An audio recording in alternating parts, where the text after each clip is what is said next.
Battery 80%. Connect to KRN2021.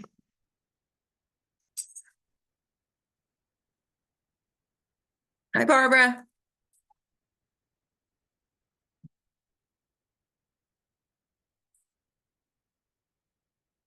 Audio. How's it going? Good. How are you doing? What? How are you doing? Oh, I'm doing fine, doing fine. Aren't you the one that joined our genealogy society? Yes. You did. Okay. Yeah. Yes. I don't know if we might make it one more year. Oh, really? Oh, we have 49 members and nobody comes. I mean, they want to be on Zoom, and we finally said, no, we're meeting in person because we need to make connections. So that's what we're doing. So anyway, we'll see. Yeah. We'll see what Now, happens. since I live so far, I live in Centennial, so I'm really south. Yeah, yeah. So what genealogy do you go to? Clue Society. Columbine Genealogical Society. Oh, and that's a big one, isn't it? Oh, we got about 100 members. Yeah, ours is only 49 and not growing too fast. We tried, we had Broomfield days and we put a booth out, but I know we got one, but we'll see. I think people, since COVID, people don't want to join. We had our annual meeting today. Oh, and 18 people joined on Zoom, and we're looking for a secretary because we don't have a secretary. This is her, and nobody volunteered. We're trying to get an active activities group going. So we asked, we're all officers and we've been working. We wanted somebody or two or three to get together, and we can't get even that. So it's very discouraging. I guess people aren't as interested in genealogy as they were. I think people just want to be entertained and they don't want to do. Yeah, that's probably right. Yeah, because we meet twice a month, because then we have we meet the second Tuesday. That's our program meeting. So that's our business meeting. And then we have the third Tuesday, we do an education, and have for years. And when you have a guest speaker come and talk and present something, these people will come on Zoom for that. Yeah. But they won't ask any questions. Does anybody come in person? No, that one we don't have a place anymore. Oh. So that is strictly on Zoom. And so, but it seems like the last few meetings that we have had, I mean, I've been doing genealogy, well, since I was 13. I'm 71 now, but since I was 13. And really, since we moved here in 84, so I've done quite a bit. I really don't need to learn much more because, I know quite a bit. Yeah. But we have a speaker and nobody asks questions. It seems like, well, since I'm past president, I'm also part of the education, I'm a co-coordinator for that. Right. And I have to think of a question to ask to get other people to ask those questions, and it's like, I've done all this stuff. So it's like, well, I'm researching in this area. So what do you do if you don't have any birth records? Where do you look? How do you find somebody when you don't have birth records in the 1750s? So they say, well, I'm not working in that area, but maybe look for these records. And then other people say, oh, well, I've got this problem, and where can I go? How can I find a little bit more? So it gets other people thinking, but it's like, you have people come to educate you on different areas and different ways of finding something, but everybody just sits there like a bump on a log. Yeah, it's too bad. I like in-person meetings Yeah, I do Is- too. We started doing our board meeting in person, and it's like really good. We get more connections and work together better. But we'll see how it goes. Yeah, and we just do our board meeting is the second Tuesday morning, so that's on Zoom because the place that we're using now, they have another group that meets in the morning there. So we Oh. just have the afternoon. The other place, the other church that we have met in, we had the whole day, but then they got a little, this is the church I go to. They got a little stingy with wanting more money and wanting us to help pay to plow the parking lot where when we met before, they never had anybody plow the parking lot. Yeah. And I know. it's like, no, so we found another place. And so now we can't meet. Right. We're Yeah, those- now paying for a place to meet because we need someplace consistent. So, and it's $22 an hour. But, it's consistent and we're Yep. telling everybody to come, so we better provide a place. Oh, that's true. The Yeah. reason I joined Broomfield was because you were nice enough to offer this class. And I thought, I'm going to join. I can't make the meetings because I'm so far south, and it'd be me driving up by myself and driving home by myself, which I don't like that idea Right. anymore. But I thought, I'm taking advantage of you using your Zoom for this class for me to learn a little bit more or to learn a different way. And it's up to me to join. Yeah. I'm so glad you did. Well, I've learned a lot. I mean, I joined a couple of meetings that you did have on Zoom, and I was very impressed with your organization. You got a great one. Yes, And we your president does really well. we're trying as hard as we can. I mean, Yeah. we'll see what happens. I don't know. We even had a Genealogy 101 class at the library and nobody signed up. So it's really discouraging. Yeah, it is. And the one thing I found, we decided this year, since I was part of the education, I said, well, let's do the SIGs. So we did one on deeds, and we've got one going on early church records. Oh. And it is for members only because I thought this way we get members to come. That was what we were trying to focus on. These members that are starting out after they've retired and they want to do something. Mm-hmm. And we've had a good turnout, but there's only 3 people from the board that come. Uh-huh. And that's not very good. Not counting the 2 education, but only 3 other people from our board of directors. And we have 12 people on our board. Oh, wow. Yeah, and only 3 come. And it's like, that doesn't make any sense. So I wrote a letter out to the board members and said I was kind of disappointed that they didn't want to participate. But then too, I noticed that the ones that come want me to teach them. Oh. And it's like, that's not what we started this. I don't need to teach you guys. You need to show us what you found. We have 2 board members of our board members on this right now. Hi, see Steve that. and Russell and Cindy. Yep. Hi. We're just talking about genealogy societies. Yeah. And how hard it is to get anybody to volunteer for anything. Yeah. I think most people anymore just want to be entertained. I really do. Since COVID, I think they want to be entertained. They're so used to having certain meetings at certain times. They want to stay home and not get out, and they want to have that time still set aside for them to have that, what they consider a social hour, but it's not really because they're not visiting with people in person for that sociability. Yeah. Yep.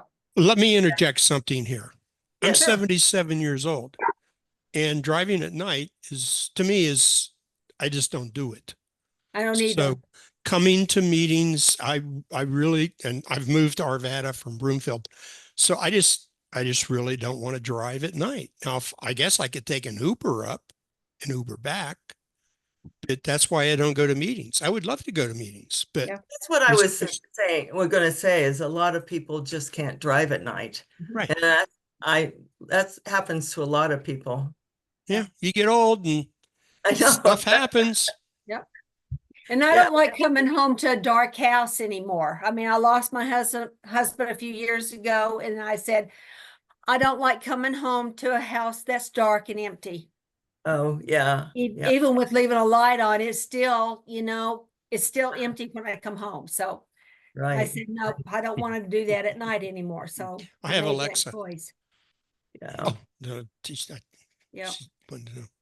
Yeah. It's lights and everything. She takes care of it. Fans, Well, Yeah. Barbara, a Columbine water meets tank. during the day? Yeah, we meet during the day. We meet from 1 till 3 on the second Tuesday of the month. Oh, wow. Yeah. Another second Tuesday group. Yeah, Mary Motan, I'm Mary. Mouton, I'm sorry, Mary, I get your name right. She's our publicity person. All right. That's nice. Yeah. Yeah. Well, hi, everyone. Oh, my goodness. I just sent an email to everyone and to ask you if you wanted to do the documentation, the mastering genealogical documentation. And I have all the different chapters in that email. So sorry, my dog. So anyway, look at that. Wait. If we get enough, we can do it, but I think we need maybe 10, I don't know.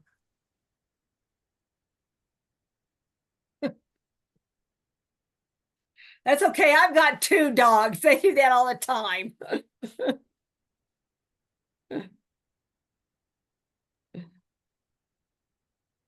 Why though? This time of night, they should be calm, cool, collect, But- You would think mine, whenever they hear a truck outside or a car go by, or the neighbors throw something away in their trash barrels, they start in. It's like they're protecting the house. I know they're odd. Well, they're best buddies, the 2 that I have. One's a sheepadoodle and the other one's a a golden doodle. And yeah. And at first I thought they were fighting, but then you got to watch their tails, and their tails are like, we're having a good time. So Oh, yeah. leave us Yeah. alone. Oh, Yeah, I've got 2 rescues, they're siblings, and so they're and they don't look anything alike. yeah, no, Not at all. And different temperaments. Yeah. yeah. And that's One's what's shyer than the other one, and yeah, it's just they are different. One's more loving. The one that's got the more lab in him is more loving. Wants to sit on my lap. The other one's got more German Shepherd in him, and only when it hails does he want on my lap. He doesn't like those loud noises. Yeah, I have 2 Labradors. One's ours, the other one's I'm raising to be a service puppy dog. Oh.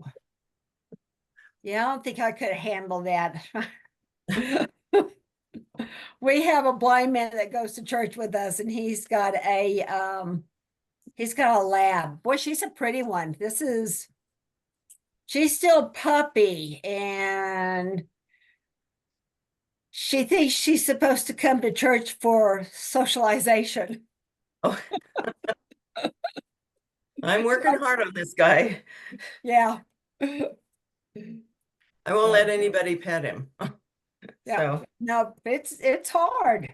And kids like to pet them, and they have to I learn know. that once they got that service information on, or Couscous wears her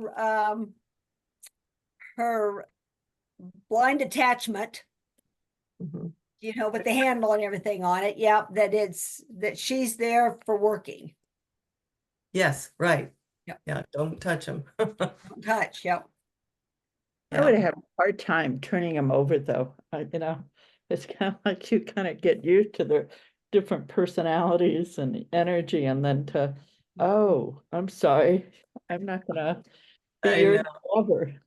The two I've turned over to my sister-in-law and to my neighbor, so I get to see him ever so often, so. Oh, that's good. And I Yeah. can't get another puppy if I have two, so.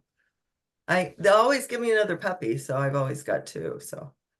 Oh, okay, yeah. Well, I would anyway, have a hard time. That break my heart. so anyway, you all take a look at that and see if you're interested. And it's in an email. We can look over it tonight if you want to. But we'll get going with the program maybe afterwards. So this was really a short one. Yep. So yeah, and the 9 really wasn't anything, chapter 9. No, it wasn't. Yeah. Not at all. So anyway, Barbara's leading us tonight. Yep. And did you want to share something, Barbara? Yeah, I'll share my screen if you let me. Absolutely. You just click on share, it should go. Okay, yeah, let me move this to my second screen Okay. here. Yeah, okay. Let's see. Can you see it? Yes. Yes. Okay, I'll start the slideshow. It's not enlarged. Can you enlarge it? I will. Oh, wait a minute. Oh, must hit the wrong one. Yep. From beginning. Okay, how's that? That's perfect. Okay, so this is chapters 8 and 9 about mastering genealogical proof. Okay, so chapter 8. Can we answer yes to all or any of the following questions? Does the researcher state a clear research question, and what is it? Do the writer's citations address sources likely to help answer that question? Do the citations reflect a search that was reasonably, not necessarily perfectly, thorough? Do the citations in conjunction with text indicate that all or most sources are likely reliable? If the conclusion rests on any error-prone sources or information, does the writer justify their use? Do the footnotes or footnotes in text show that the writer analyzed all the supporting sources? Does the writer base the conclusion on the correlation of evidence from all relevant sources? If the conclusion is not self-evident, does the writer present correlations in narrative, list, table, map, or other form? Does the writer convincingly resolve all conflicts with evidence supporting the conclusion?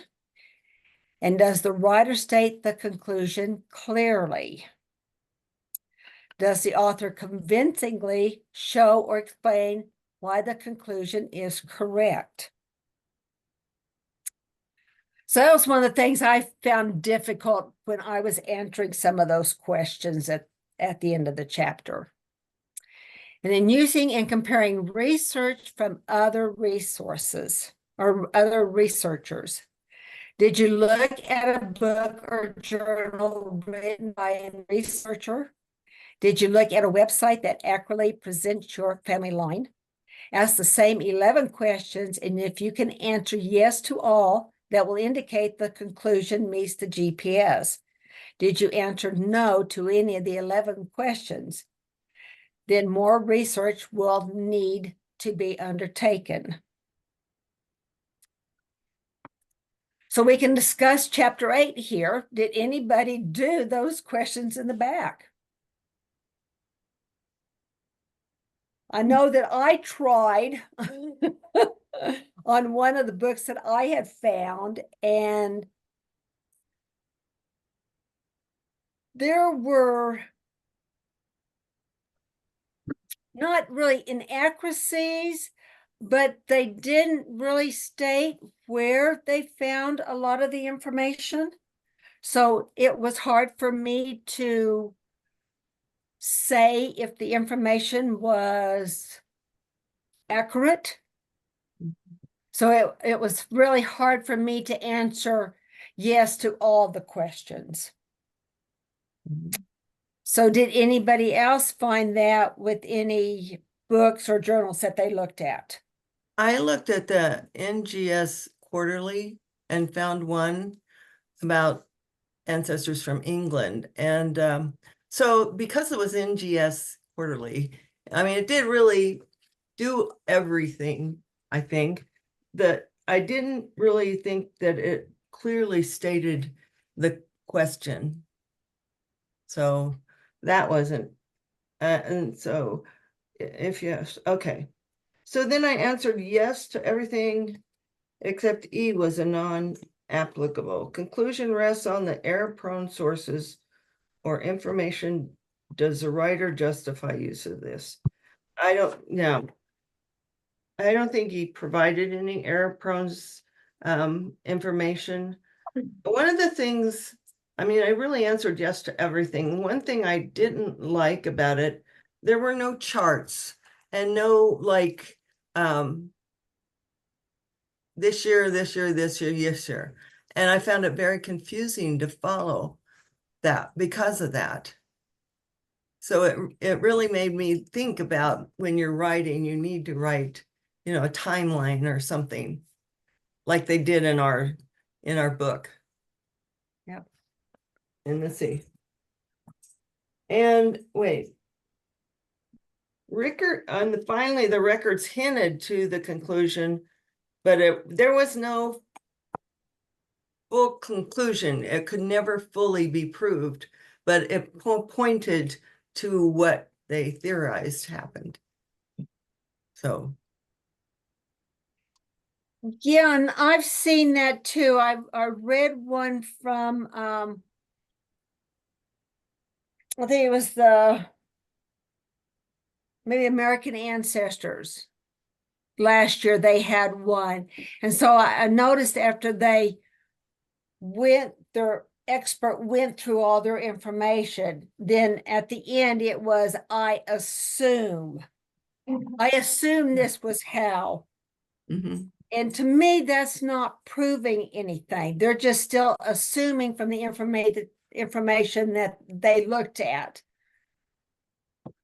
Right. But I think the author said, even if you don't get a source that proves it, if you can get all these sources together that points to it, because this man was born in England and they couldn't figure out who his parents were. But when you go back to he lived in Pennsylvania, another guy moved with the same name to that town. And when they went back to England, the people they thought was his parents had both of those guys' names, and the dates matched when they were born in our censuses. So really, I think he did a really good job of proving it. But like I say, it's not one source proved it. Yeah. Okay, does anybody else have anything they want to add on anything that they looked at, a book, a journal, maybe even a website that they might have looked at? Yeah, I looked at Wikitree, and then compared it with Ancestry and Family Search. And I found myself in my own research coming up with, okay, it could have been that date, it could have been that date, and different ones had sources. They weren't the same sources. And so it does become a little bit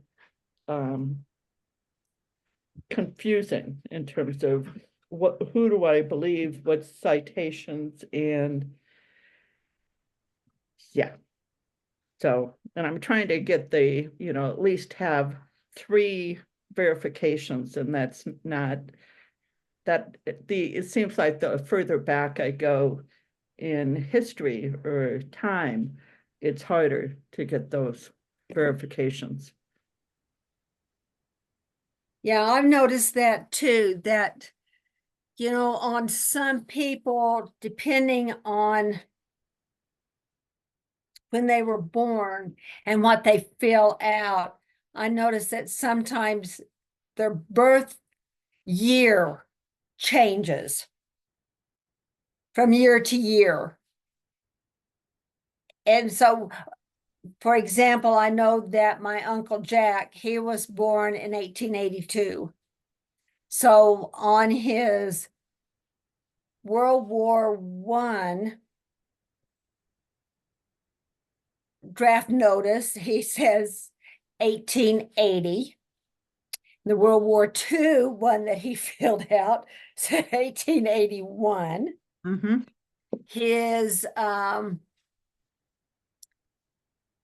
His railroad retirement source actually had the right year, 1882. And so, so I got the information from my grandmother and grandfather because that was their sibling. So I know when he was born. But then if you didn't, and you have those 3 different dates, which one would you take? Would you take the one in between, like the 1881 one, or would you go with the earlier one, especially if there wasn't a birth certificate recorded? Yeah. When I've come up with it, I tend to put in, 1732 or 1733 or 1734, so that I know, like, when I look at it, I know I've got only one source. And then if I get 2 sources, I tend to go with but then I found discrepancies even amongst the sources. So it does become, it's kind of like that Sherlock Holmes, you keep digging and digging. And sometimes you don't ever find another one that would really verify that same place. So I think that's where I have problems when we've gone through this book, is that what I'm finding doesn't always verify the information that I might have 2 things on. So Well, it's like when you look at a tax list, their age differs from year to year, and sometimes it goes up 2 years, sometimes it goes back 2 or 3 years. So it's like, is the same person given this information? Is it the wife that decides that she's younger than what she is? Or the husband says, oh, I don't know, she must be about this age. Or if somebody else is filling it in. And especially when you get to the point that there aren't any birth records. There might not be a baptism record. There's no birth record. Maybe you finally get a delayed one for Social Security, but those are all roundabout dates. So I think my issue is, how can I answer yes to certain questions when, to me, those are no answers because I can't find the right date? well, I think too, you have to keep in mind that, especially for military records, that if someone wanted to be a little older, they might put down they're older. And my dad did that.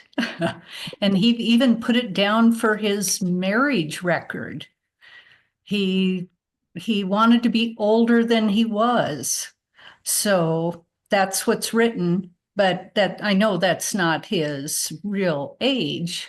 But for him to get into the Army Air Force, he was too young to get in, so he had to have his parents' permission, and they wouldn't give it. And he didn't want to bother them with it. So he just put down that he was older than he was.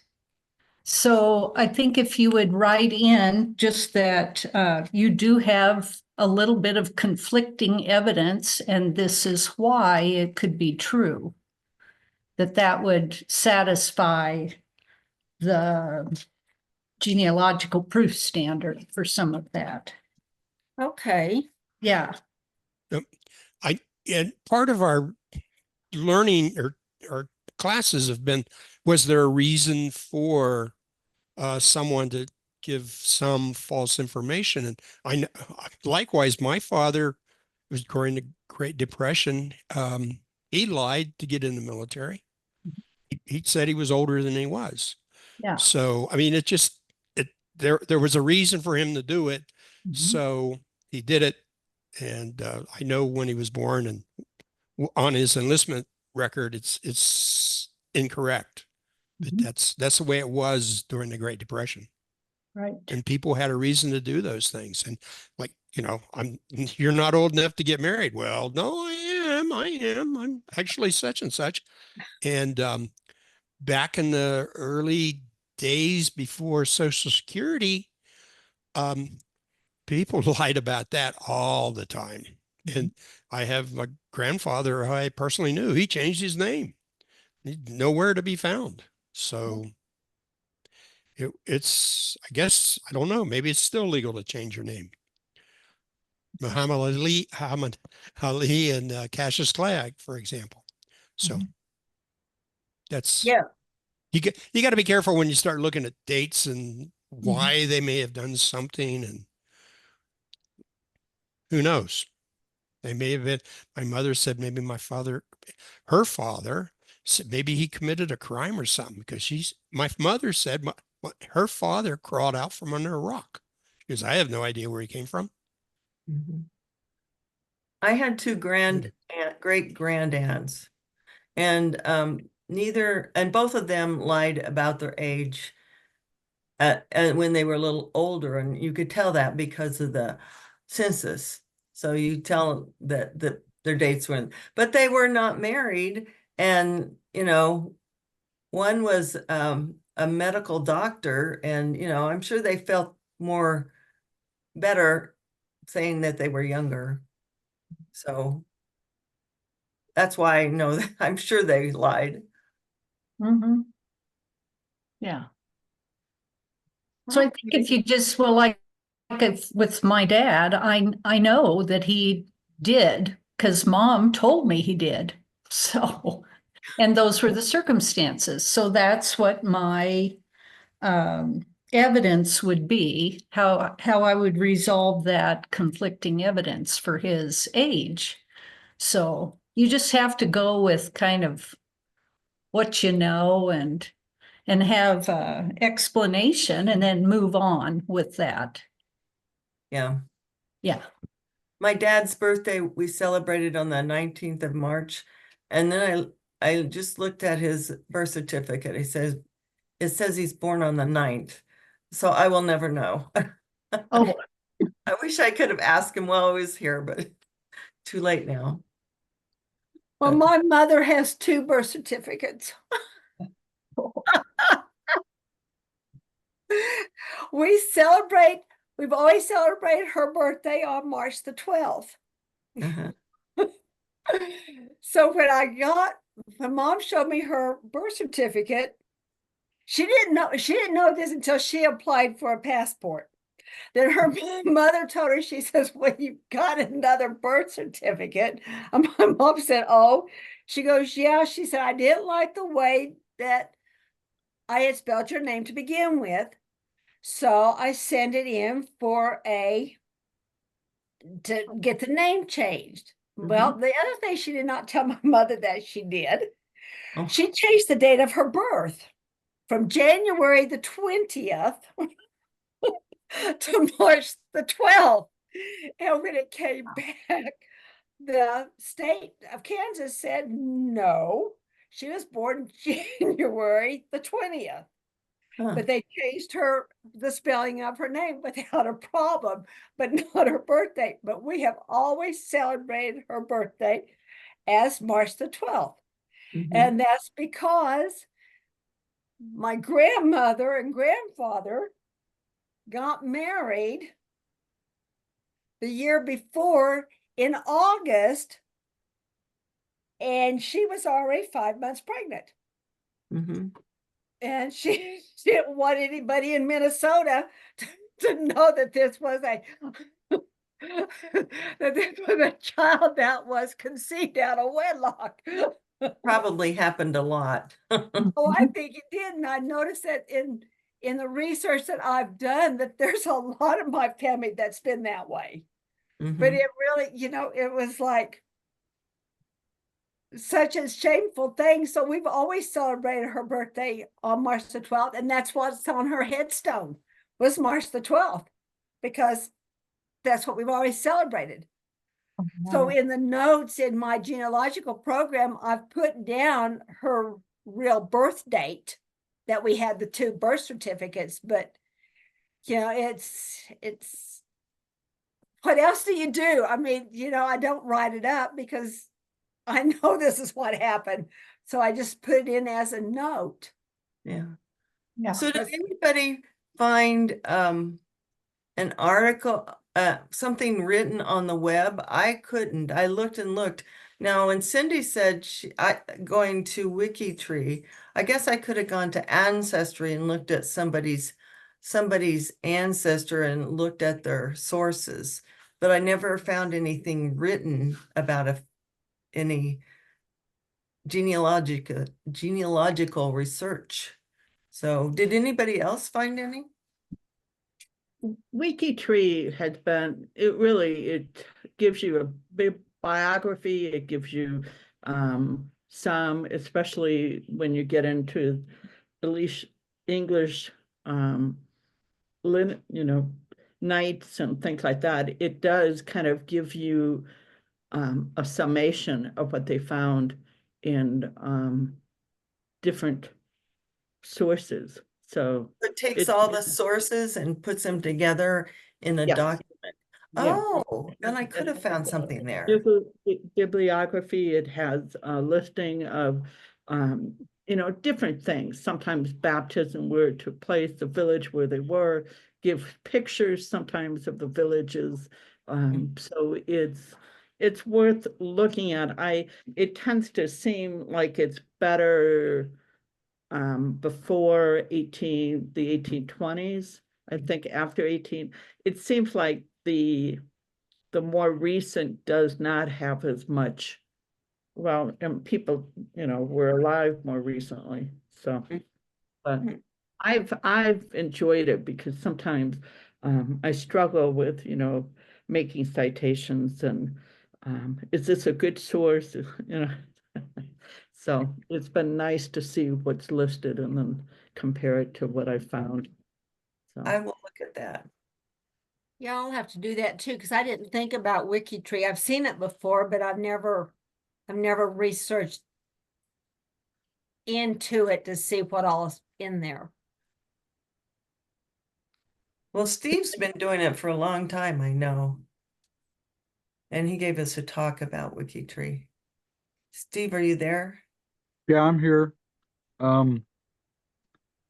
WikiTree has a browser extension, which makes it very easy to copy sources with a narrative and a citation from other websites such as Ancestry or Family Search or MyHeritage, almost any other tree building website.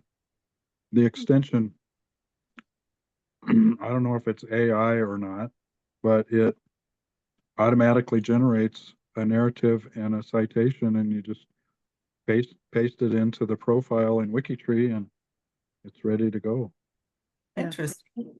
And people actually, there's dialogue, like sometimes people really get intense about, no, that's not, I don't believe that to be a true source or true information, and then state the reasoning and where they had found additional information. So, and usually a lot of I shouldn't say a lot, but some of the WikiTree's ancestors that I've, researched on, there's a name attached to it, so that if you have questions, you can reach out in a text message. So I kind of like that. It's kind of, because sometimes I think, am I off on this tangent? I'm wishful thinking that, yeah, it makes sense that they're a Pennafound family dynasty or whatever, but yeah, Does that definitely. one have one tree that everybody works on? Like, No, It Sure. is all different names, and then you can see it actually will list any ancestors that they're aware of. And you can really kind of keep going back on the tree quite far, depending on the person. Because on my father's side, some of his relatives, I can't find any information with. It was like they just popped in and popped out. Mhm.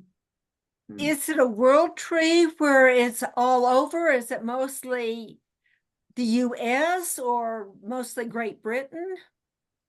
I've used it I have found ancestors in England, Germany, Prussia, Ireland, and seems like someplace else. Some of it, oh, Belgium, yeah, so. Yeah. And I had an aunt that did a lot of research, so a lot of it is just verifying what she had found. So it's kind of like my backup resource. She didn't go back quite as far, but it's verified, at least what I've got currently. Mhm. Okay. Yeah, because I know, see, that's where I have the hardest is I know on my husband's line, a lot of that has passed down through the family. So one side of his, I've got a bunch of information on. So I'm pretty sure all that is correct because it's been passed down within the family. But on my side, there's a lot that I have done because nobody else is doing it. I'm the only one that's researching it.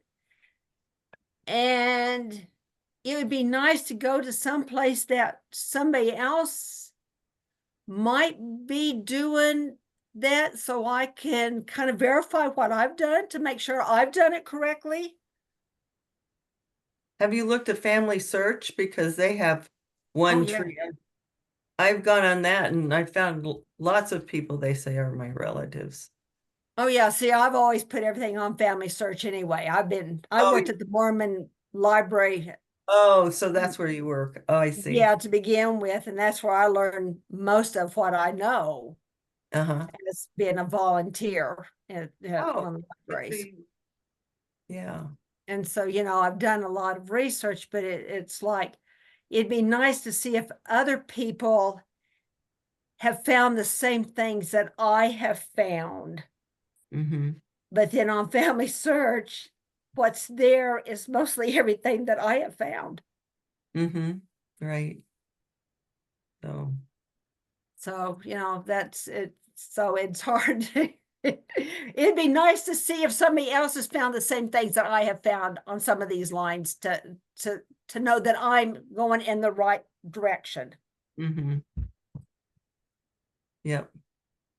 And I So, know that's where I struggle with a lot. So, it makes it tough because, other people aren't researching where I'm researching. It is like, come on, somebody give me a bone. I need a place to go. mm-hmm. Okay, any more discussion on chapter 8 that you want to do?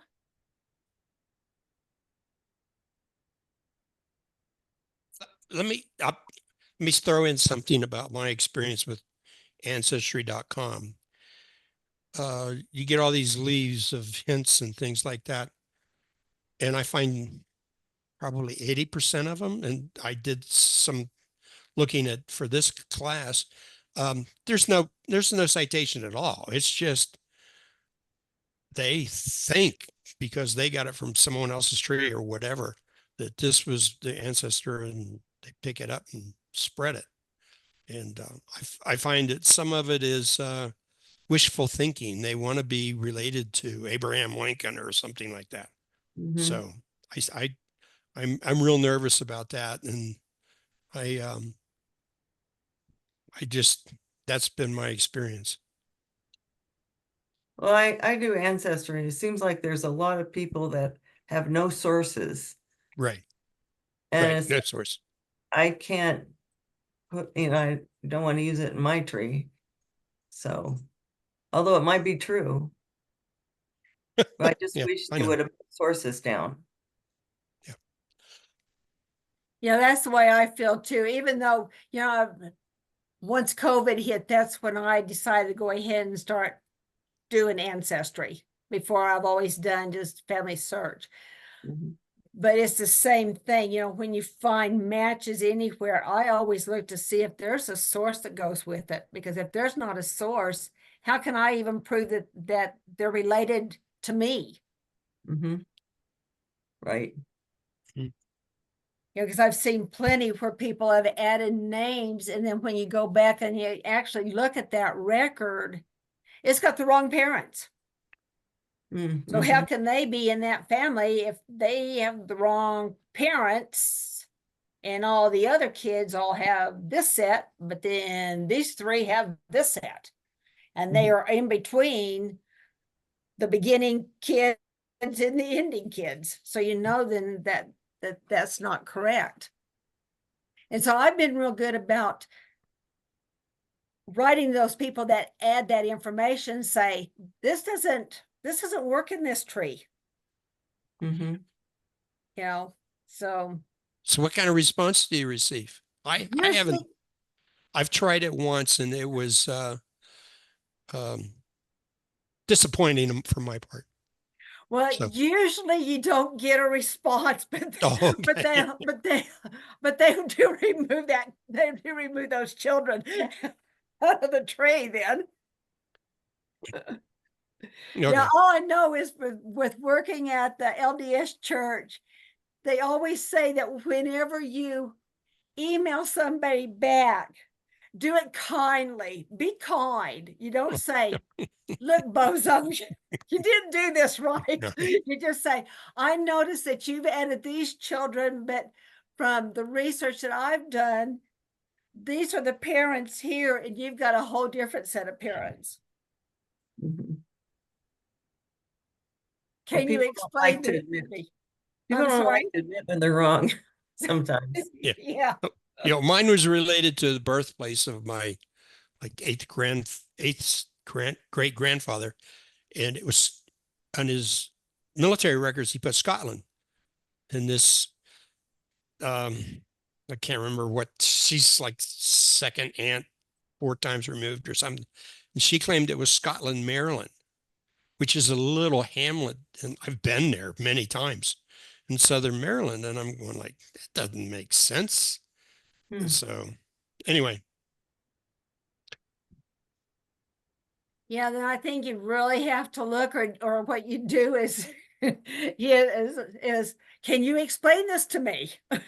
I've been doing research for a long time. I've got the country Scotland. You got a place here in the US. Can you show, do you have Mhm. a record that you've gone to for that? Mhm. And I do know that a lot of people do not answer you back right. on Ancestry or on Family Search, and even on Find a Grave. When I've seen information on that, I will look to see if they're part of the family, by their last name or whatever, Right. their bio usually. And I say, well, this is my husband's line. How do you fit in here? Because maybe we can collaborate. Never hear nothing.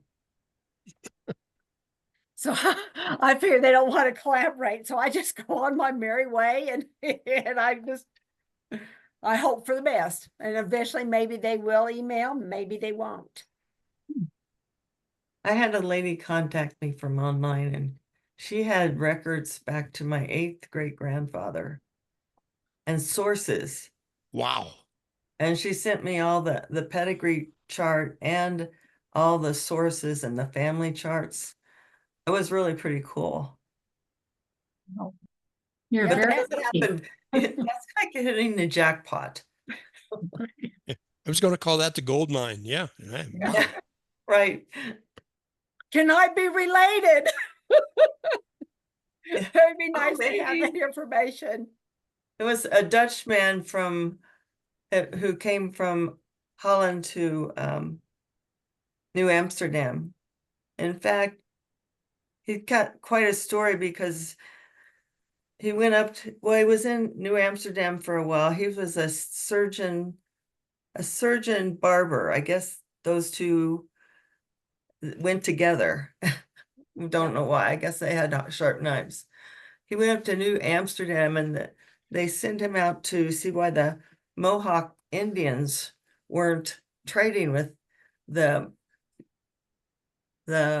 English.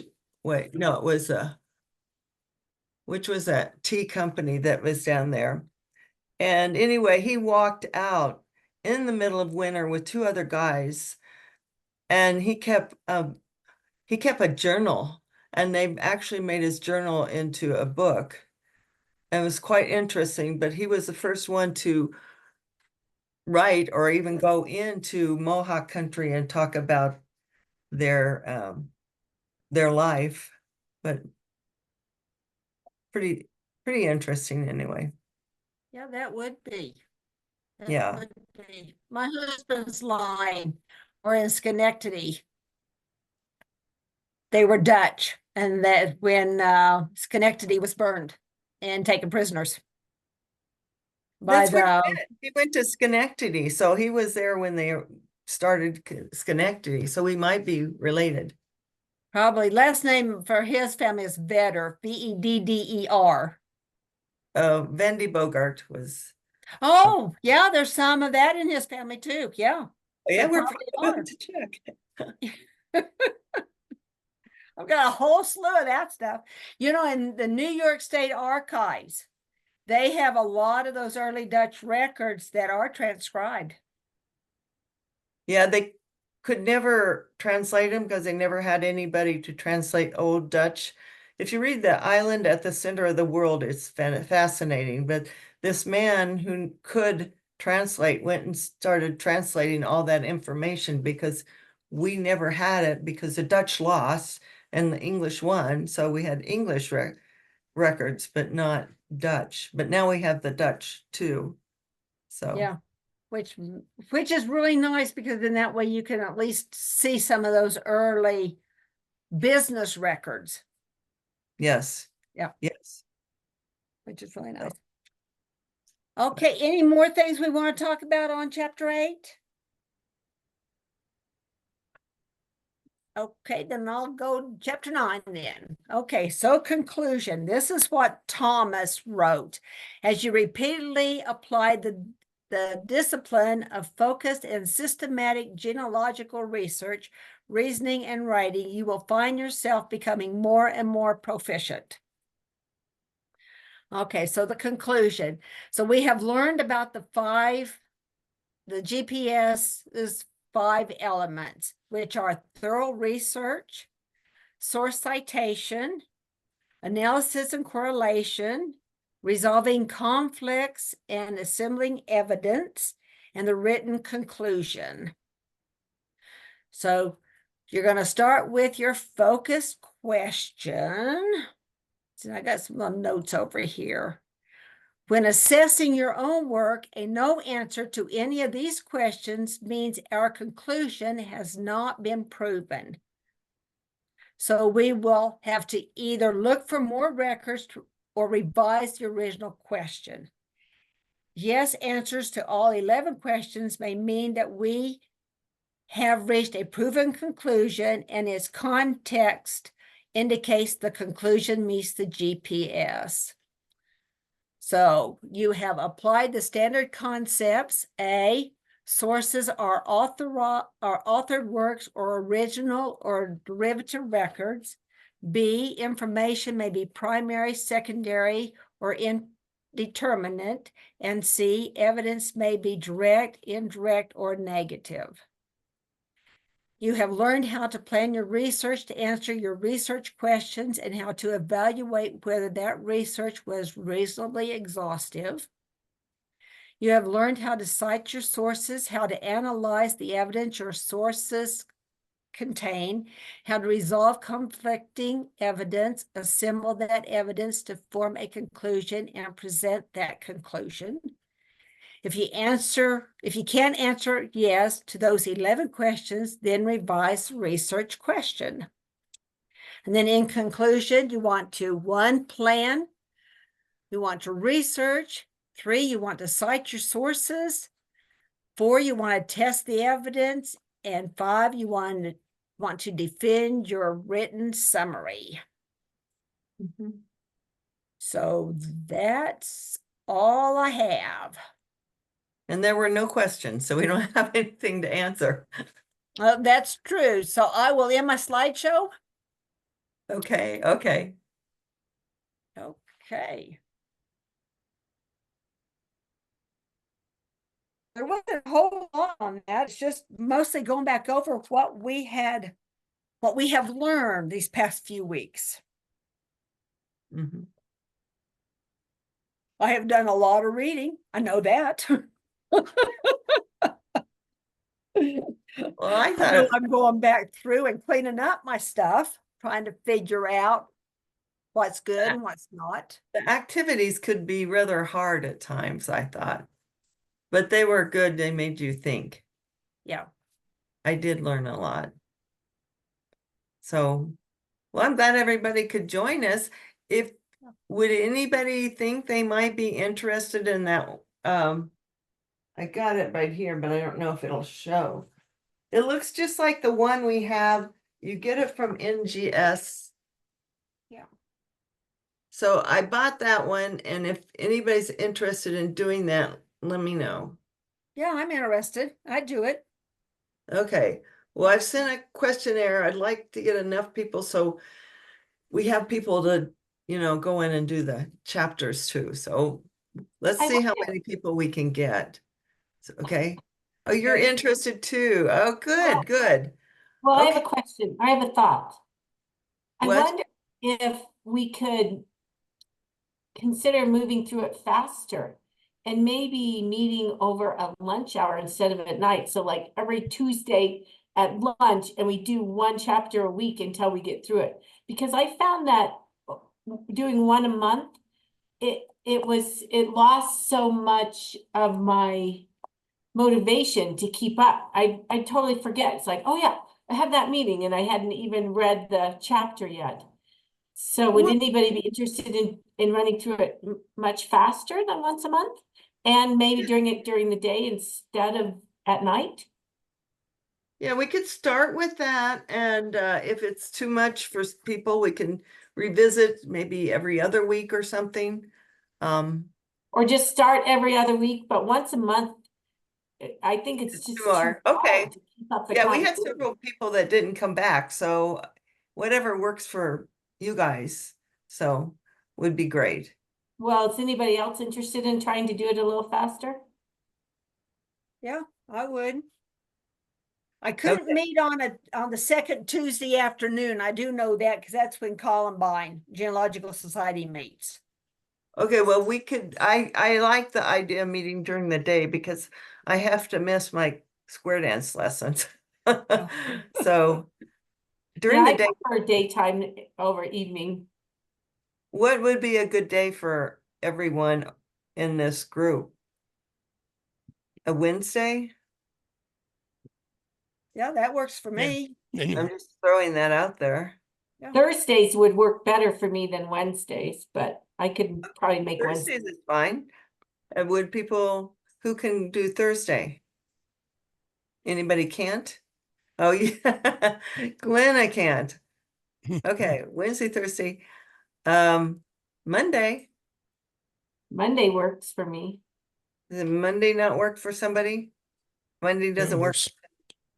Oh, Yeah. I'm retired. I don't care. okay. Maybe we're back to Wednesday. First That's- Monday of the month doesn't work though for me, but any other Monday works fine. Okay. Well, Fridays? Would everybody be able to do Fridays? No, Friday doesn't work for me. Okay, well, let's do Monday. Okay. I think Was there somebody that said, Cindy, did you say you couldn't do Monday? I'll record it. I'll record it for you, Cindy. I'm better at that now. Would that be okay? Yeah, I think Mondays, knowing far enough in advance, I can make it work for me. Okay. And we'll skip the first Monday or whatever. And we'll start, I'll get up a schedule and send it Well, out. to We everybody. could just say the second and fourth Mondays.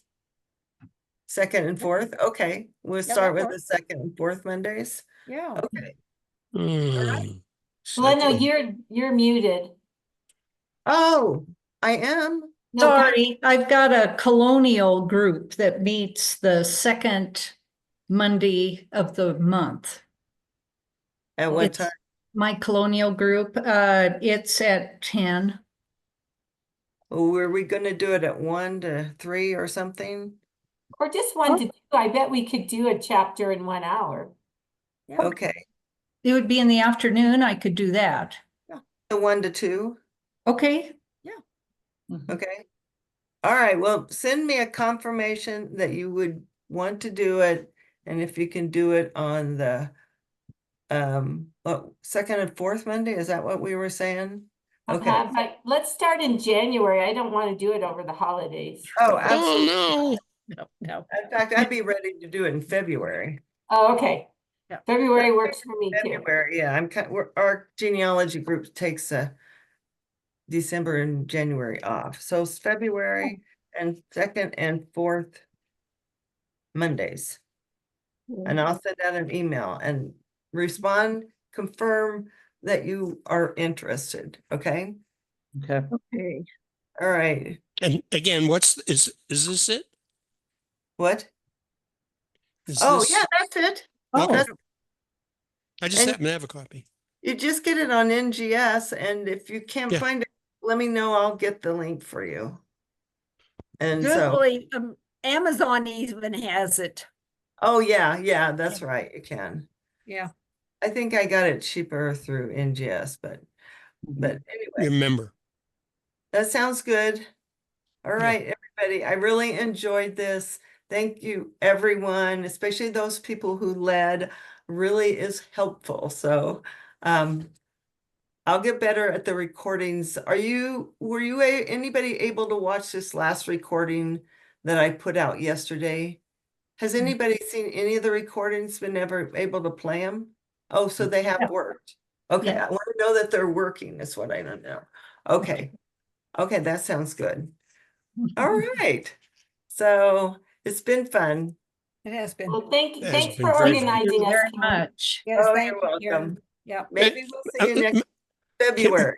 May I ask a question? Like, Yes, how much does this cost the society? nothing. I mean, we don't have to pay for the Zoom or anything like that? Oh, we have the Zoom anyway for, Okay, because we record it on Zoom, Okay. even though we're meeting in person. all right. I was just thinking for dues next year, I might throw in a little more money for whatever. Yeah, well, Because I mean, this is great. I enjoy it and I don't like driving at night and it's worth it to me. yeah, well, yeah. Okay, all right. Thank you. All right. Thanks. Bye, everyone. Bye-bye. Bye-bye. Thank you, Bye-bye. Karen.